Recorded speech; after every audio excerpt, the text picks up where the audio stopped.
రాజన్న సిరిసిల్ల జిల్లా ముస్తాబాద్ మండల కేంద్రంలోని పలు గ్రామాలకు మిషన్ భగీరథ నీరు అందకపోవడంతో స్థానిక ప్రజాప్రతినిధులు సివిల్ ఇంజనీర్ శ్రీనివాసరావుకు ఫిర్యాదు చేశారు. గ్రామ పంచాయతీ కార్యాలయంలో సర్పంచ్, ఎంపీపీ, జెడ్పీటీసీ అధికారులతో చర్చించి గ్రామాలలో నీటి సమస్యలను తెలుసుకుని నివేదిక తయారు చేశారు. అనంతరం అధికారులకు ఫిర్యాదు చేశారు. సమస్యను వెంటనే పరిష్కరించాలని కోరారు.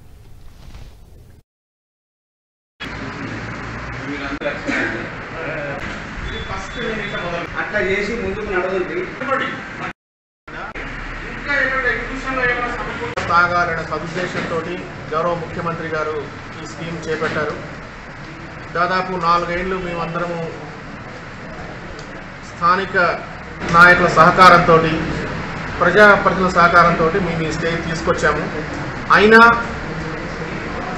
కమిషనింగ్ అవుతున్నప్పుడు చిన్న చిన్న సమస్యలు వస్తుంటాయి. అంటే టెరైన్, అంటే ఎత్తు వంపులు, ఆ ఇష్యూస్ తోటి కొన్ని గ్రామాలకు నీళ్లు సక్రమంగా రాకుండా ఉండే పరిస్థితి ఉంటుంది.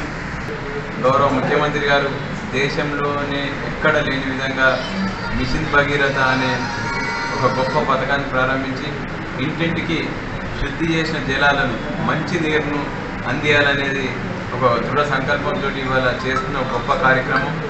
క్షేత్రస్థాయిలో పరిశీలించడానికి సిఈ గారు రావడం మా మండలం నిజంగా కూడా చాలా సంతోషం. వారికి, వారి యొక్క సిబ్బందికి, మంత్రి గారికి ప్రత్యేకంగా ధన్యవాదాలు. తప్పకుండా ఇంకొక 20 రోజుల్లో బల్క్ వాటర్ వచ్చే విధంగా వారు చర్యలు తీసుకుంటామంటారు కాబట్టి వారికి మండల ప్రజల తరఫున ప్రత్యేకంగా ధన్యవాదాలు, కృతజ్ఞతలు. ముస్తాబాద్ మండలంలో మిషన్ భగీరథ మీద మన ముఖ్యమంత్రి గారి కేటీఆర్ గారి ఆదేశాల మేరకు మన సిఈ గారు వీటికి రావడం జరిగింది. మన మండలంలో ఎక్కడెక్కడ గ్రామాలల్లో ఇబ్బంది ఉన్నది, వాటిని అన్నింటిని కూడా వారి సిఈ గారి ఆదేశాల మేరకు అన్ని గ్రామాలల్లో అక్కడ ఉన్నటువంటి గ్రామ సర్పంచ్, ఎంపీటీసీలు, గ్రామ ప్రజలు, అక్కడ ఉన్నటువంటి వాటర్ సిబ్బంది అందరినీ కలుపుకొని మీటింగులు పెట్టుకొని నీళ్ళు ఏ విధంగా అయితే అందరికీ ఇవ్వగలుగుతామనే ఆలోచన మీద